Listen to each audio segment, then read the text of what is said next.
ഹരേ കൃഷ്ണ.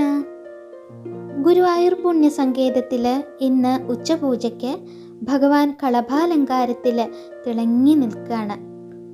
യശോദമ്മയുടെ കാൽക്കൽ ഓടിക്കളിക്കുന്ന ആ ഉണ്ണിക്കണ്ണൻ ഇന്ന് ഭക്തകോടികളെ അനുഗ്രഹിക്കാനായി സർവാഭരണ വിഭൂഷിതനായി അതീവ ഹൃദ്യമായിട്ടുള്ള മുരളീധരൻ ഭവത്തിലാണ് ശ്രീകോവിലിനുള്ളിൽ വിരാജിക്കുന്നത്. ഈ രൂപം മനസ്സിൽ ധ്യാനിക്കുന്നത് തന്നെ ജന്മസാഫല്യാണ്. രോമാഞ്ചമംഗത്തിലണിഞ്ഞുകൊണ്ടും പ്രേമാംശു നേത്രങ്ങളിൽ വാർത്തുകൊണ്ടും ശ്രീമൻ മുരാരിയെ ഉള്ളിലോർത്ത് നാമം ജപിക്കുന്നവൻ ഭാഗ്യവാന്മാർ എന്നാണ്. അപ്പോൾ ഭഗവാന്റെ ഈ മുരളീധര ഭാവം നമ്മുടെ മനസ്സിൽ പ്രതിഷ്ഠിച്ച് ആ രൂപം ധ്യാനിക്കുന്നത് ജന്മസാഫല്യം തന്നെയാണ്.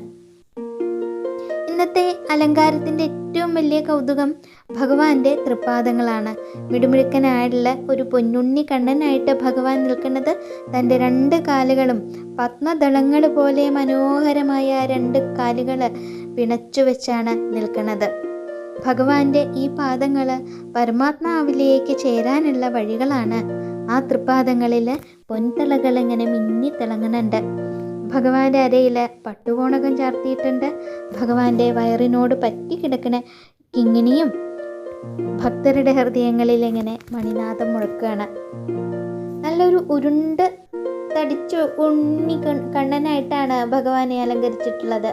കഴുത്തിലും മാറിലും ഒക്കെ തിരുവാഭരണങ്ങൾ ചാർത്തിയുണ്ട്.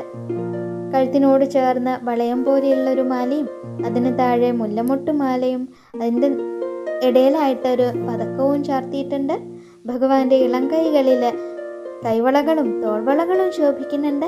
ഇതൊക്കെ കാണുമ്പോൾ വാത്സല്യനിധിയായിട്ടുള്ള യശോദമ്മ തൻ്റെ ഉണ്ണിയെ എത്ര സ്നേഹത്തോടെയും ഭംഗിയോടെയാണ് അലങ്കരിച്ചിരിക്കുന്നത് എന്നുള്ളത് നമുക്ക് തോന്നും. ഭഗവാൻ തൻ്റെ പൊന്നോടക്കുഴൽ രണ്ട് കൈകൾ കൊണ്ടും ചുണ്ടോട് ചേർത്ത് അടുപ്പിച്ചു പിടിച്ച് വേണുഗാനം പൊഴിക്കുന്ന രൂപത്തിലാണ് നിൽക്കുന്നത്. മുരളീഗാനം ഒഴുകിക്കൊണ്ടിരിക്കുകയാണ് ഭഗവാന്റെ ചുണ്ടിൽ നിന്ന്. ആ ഓടക്കുഴൽ നാദം പ്രപഞ്ചത്തിൻ്റെ നാദബ്രഹ്മാണ്. കാതുകളിലേക്ക് ആഴ്ന്നിറങ്ങുന്ന ആ വേണുനാദം ഭക്തരുടെ ഹൃദയത്തിലെ എല്ലാ ദുഃഖങ്ങളെയും ഇല്ലാണ്ടാക്കുന്നതാണ്. ആ ചുണ്ടുകളിലെ മന്ദഹാസവും നെറ്റിയിലെ സ്വർണ്ണഗോപിയും ചെവികളിലുള്ള ചെവിപ്പൂക്കളും ഒക്കെ കൂടി ഭക്തൻ്റെ മനസ്സുകളിൽ ഇങ്ങനെ ആനന്ദാശ്രുക്കൾ നിറയ്ക്കുന്ന ഒരു കാഴ്ച തന്നെയാണ്. ഭഗവാന്റെ ശിരസിൽ പൊൻകിരീടം ചാർത്തിയുണ്ട്. ആ കിരീടത്തിന് മുകളിലായിട്ട് തെച്ചിയും തുളസിയും ചേർത്ത് വെച്ച് ഒരു തിരുമുടിമാലയുണ്ട്. പിന്നെ അതിന് മുകളിലായിട്ട് താമരയും തുളസിയും ചേർത്ത് വെച്ചിട്ടുള്ള മറ്റൊരു തിരുമുടിമാല കൂടി ചാർത്തിയിട്ടുണ്ട്. അങ്ങനെ രണ്ട് തിരുമുടിമാലകളാണ് ഇന്ന് ഭഗവാന് ചാർത്തിയിട്ടുള്ളത്. കഴുത്തിൽ നിന്ന് താഴേക്ക് തൃപ്പാദങ്ങളിലേക്ക് വീണ് കിടക്കുന്ന രീതിയിൽ രണ്ട് വലിയ ഉണ്ടമാലകൾ ചാർത്തിയിട്ടുണ്ട്. അതിലൊന്ന് വെളുത്ത പൂക്കൾ മാത്രമായിട്ടുള്ളതും അതിങ്ങനെ വെളുത്ത പൂക്കൾ മാത്രമായി തുളസിപ്പൂവിനൊപ്പം ഇങ്ങനെ സ്പർശിച്ച് നിൽക്കുകയാണ് തൃപ്പാദങ്ങൾ. മറ്റൊന്ന് വെളുത്ത പൂവ്, തെച്ചിപ്പൂവ്, തുളസിപ്പൂവ് എന്നിവ മനോഹരായി കോർത്തുണ്ടാക്കിയിട്ടുള്ളതാണ്. ഇതിനൊക്കെ പുറമേ ആയിട്ടോ ശ്രീകോവിലിൻ്റെ വിധാനമായിട്ട് 5-6ഓളം വിശേഷപ്പെട്ട ഉണ്ടമാലകൾ തന്നെയാണ് തൂക്കിയിട്ടുള്ളത്. താമര, തുളസി, തെച്ചി, വെളുത്ത പൂക്കൾ എന്നിവ വ്യത്യസ്തമായ കൂട്ടുകളിൽ ഇങ്ങനെ ചേർത്തിണക്കി കെട്ടിയിട്ടുണ്ടാക്കിയിട്ടുള്ള മാലകളാണ് ഇങ്ങനെ വിധാനമായിട്ട് ഒരുക്കിയിട്ടുള്ളത്.